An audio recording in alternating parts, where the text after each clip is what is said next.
Hey ladies and gentlemen, welcome to a second video of the test of the Octavia plug-in hybrid. So just walking around the car.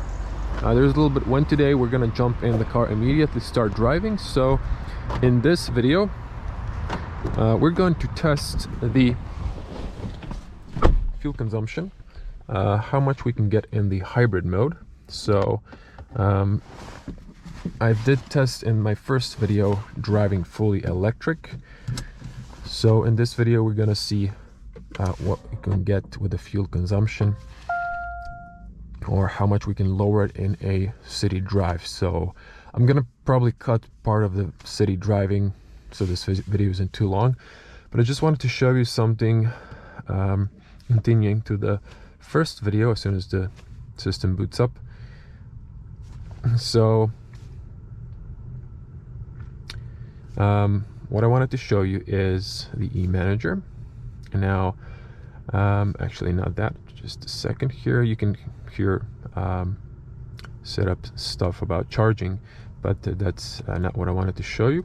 If we go to the vehicle and the exterior, now if we go over here on the bottom, you have menus. There's recuperation. Come a little bit closer. You can set it here. It was on automatic, but I've put it on high so you can get more energy back into the battery, but also recuperate. It's better when you can easily brake with the electric motor, so you can almost drive one pedal. Now the status of the battery is 52 kilometers of range. If we turn off the AC, potential 3 kilometers more. We're not going to do that. We're here on economic on the passenger side, and it's 20.5 degrees. I'm actually going to put it to 20, and outside temperature is 15 degrees. Of course we're talking about Celsius here. And if I go to the driving mode, you can see the battery status is a 91% charge. It's currently in E mode. I'm going to put it to hybrid, and I think I'm going to leave it on. So I'm just gonna leave it on automatic. So actually no, we're gonna keep it on hybrid. So I want to see what the battery, how much fuel we can get. Okay, and we're gonna head off just to show you the data. So this is since start, we're gonna ignore this. Long term, the salesperson that's driving this car as his company car home and back, his average is 3.5. He lives on the hill, so sort of, so have that in mind. So his consumption is 3.5 liters petrol, and then 14 kilowatt hours per 100 kilometers. And then since refueling, I guess that's also recharging, it's 4.5 liters, also 14.6 kilowatt hours. So that's pretty good consumption for an electric car. Now I'm going to go to, just a second, excuse me, I'm gonna reset. So I gotta go to vehicle. It's actually here, status. Let me see here, vehicle, interior, instrument cluster, and reset since start driving. So I'm not gonna reset the long term, but I did, and I turned off the echo tips. So let's see here. Okay, we're 0. Odometer is 4,358 kilometers on the clock. So put it to drive and let's head out.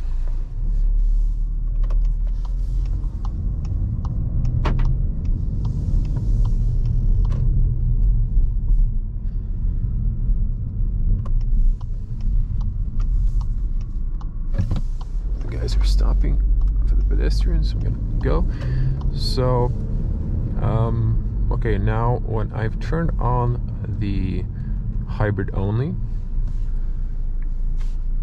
I must say the car feels more just like a standard petrol car. And I'm not even sure if the battery is sort of helping me, because if you put it to automatic, it's going to drive like an electric on lower speeds and then switch to the battery on, it's gonna switch to the petrol engine on higher speeds and combine both. You can see here the energy flow when you're driving. You're using power, but you're also recuperating. When I let go, it's recuperating back. You can see the blue symbol. And then when I'm using the electric, excuse me, when I'm using the throttle, you can also see I'm charging directly the battery. So, ooh, there's a nice blue Tesla Model 3. First one I saw in Croatia.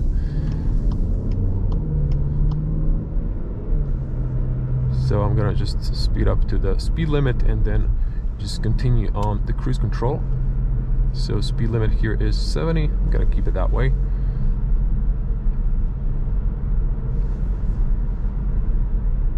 So in my first video I've mentioned, now have in mind this is this particular car. I tested the RS version and the style version, both petrol and diesel. This particular car has, when you turn the steering wheel to the left, it makes some sort of sound. I'm sure it's not a issue in all cars. It's more of a for this particular model, and I believe if you go to to the service, they should fix it in the warranty. So I always like to be transparent. So as you can see now, the energy flow, while we're driving, we're actually charging the battery. Now the dealer told me, or the person that's driving this car, that when the battery is completely empty, we're gonna get 2 liters more of consumption. So that's something you should have in mind. Now I want to see here, not that it's too early to watch this data. Actually, I'm looking at this, or the no, I have to go to the driving mode, and we're still in hybrid.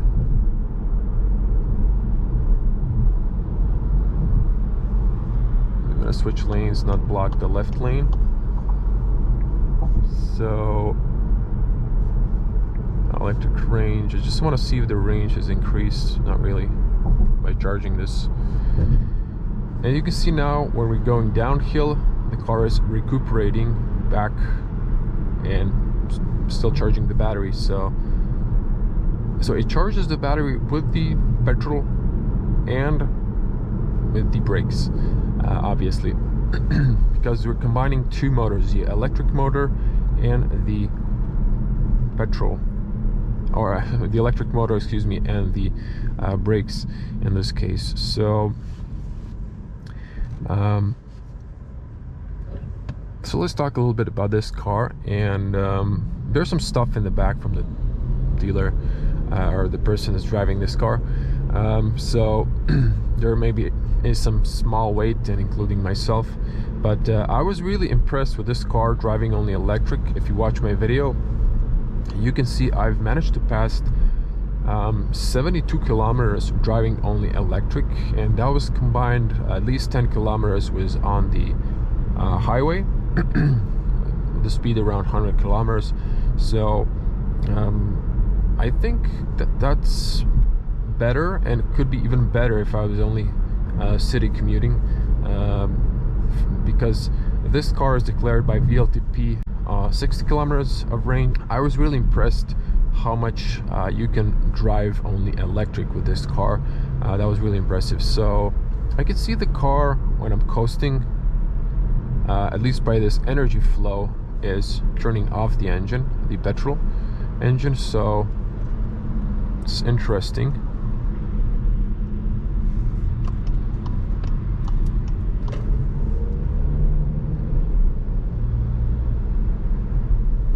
Now, still not 100% sure, but while I'm in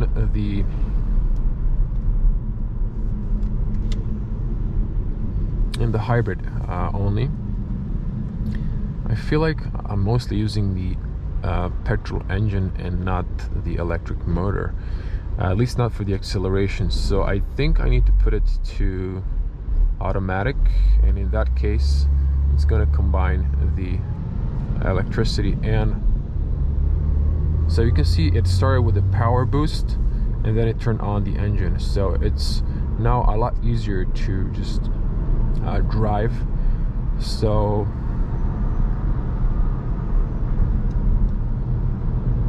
because when I turn off the automatic, I think it's only using the petrol. So I think I'm gonna stay in the hybrid because I want to show you how much you can lower the fuel consumption. And our battery is 90%. So I'm just gonna come back to the right lane. As you can see, I'm in the traffic, so it's a go and stop. But I'm gonna do a little bit maybe on the highway. I'm gonna keep it maximally 290. And just gonna keep driving, see how much we can lower the fuel consumption. Okay, so I'm thinking I'm coming to an end of, we almost did a 50 kilometers, combining driving through the city and then the highway that goes around the city from east to west. So on the highway, driving 90, that was my top speed on the cruise control. I've got the best consumption around 3.7, and on the real, current consumption on the digital cockpit, it was fluctuating between 4 and 5 liters, mostly around 5. The highway goes from east to west a little bit uphill, and then when I'm going through the city, it's a little bit downhill, just slight, and there are some overpasses, so have that in mind. And now through the city, in the hybrid mode, when I was coming from 90 down to 80, 60 or 70, 60, the car just switched off the petrol engine and it's driving actually electric. So the consumption so far is the best on the screen, 3.3. I hope you can see that.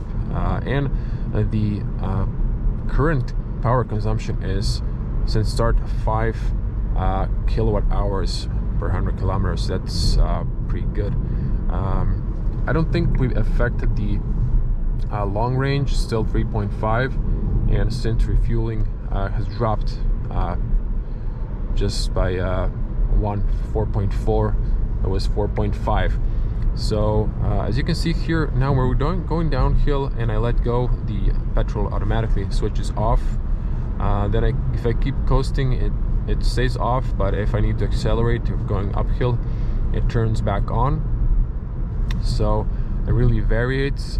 I was mostly driving on a cruise control because it's the easiest for me, let's say. So I'm just monitoring the traffic. This car unfortunately doesn't have spec'd distance, the adaptive ACC. For some reason, I believe it's an option because this is a style package. So in that case, but it's a well worth option I would pay if I was buying a new car. Now I've this set, as shown on the beginning of the video, the regenerative braking to the maximum. So because I wanted to get most of the power back. So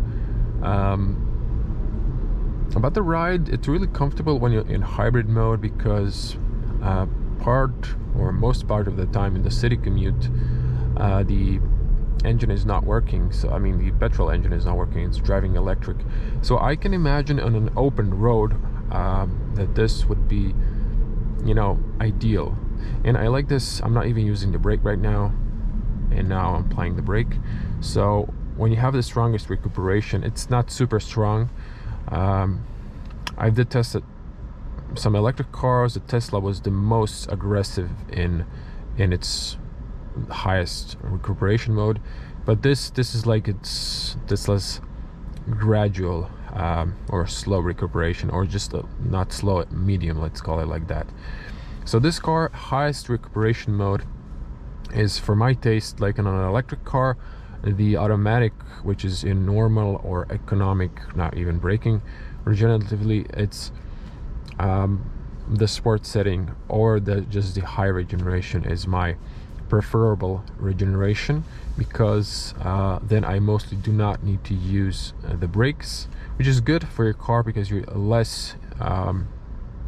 putting less tear on the brakes itself, and you're recuperating back the energy with the electric motor back into your battery, so you can use that energy and not just waste it.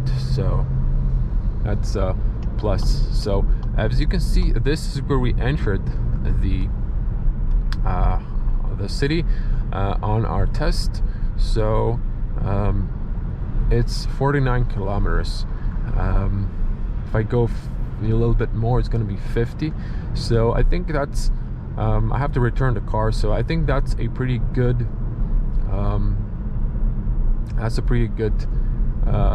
test we get there. 50 kilometers. It's not 100, which I would like. I have to do another run, but I've said I would return the car in an hour because this is a test car for the other customers. So I'm pretty satisfied with this. We just passed 50 kilometers. As you can see, the outside temperature is 17.5 Celsius and the battery status is 66%. So we're in normal driving mode. So as you can see, the power consumption was 5.1 kilowatts and the fuel consumption, in this case petrol, was 3.3 liters. I believe if you're gentle or in E mode, economic mode, driving mode, of course, in eco, you might potentially get even lower fuel consumption. There it just dropped to 3.2. So I believe if you just keep on driving, you could maybe get something even lower than 3 liters, maybe around 2.89. I don't know. That's just my estimate, but this was sort of a real world range. Now, considering I was driving half of the drive on a highway, I believe you would get even a lower consumption in the city while driving on the hybrid mode, because most of the time the speed limits were ideal for driving only electric, and in the hybrid mode the car would be driving electric all the time and wouldn't be even using the petrol engine, mostly for speeding up if you're going slightly uphill and when you just need to speed up a bit. So that's it. I'm here back at Škoda, so I'm just gonna leave the car back on its place and put it to a charge. So I'm just gonna show you that. Although I think you need something to authorize the charging for the charging station, but I'm just going to park it here. No, I'm not sure if this is the best angle. Now, Octavia is a big car, but I'm used to it. I'm driving the 3rd generation, so it's pretty maneuverable and easy to drive. And it's just such a comfortable ride and a spacious car. So I wish though I had a backup camera on this new cars, but parking sensors are sometimes not enough.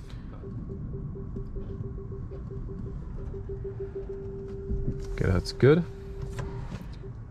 So park, and we can see our since start. Hope you can see now. There's less sun. 3.2 liters, 51 kilometers, driving 50-ish, 55 minutes, almost an hour. A long term, not too much change. The consumption has dropped a little bit, but overall good, very impressive. I'd like to hear your opinions and comments. Smash the like button if you want to see more. Subscribe, click the little bell to get notifications. And here's the status of the battery. Now, actually, just a second here. I'm gonna show you, stick around. I'm gonna show you the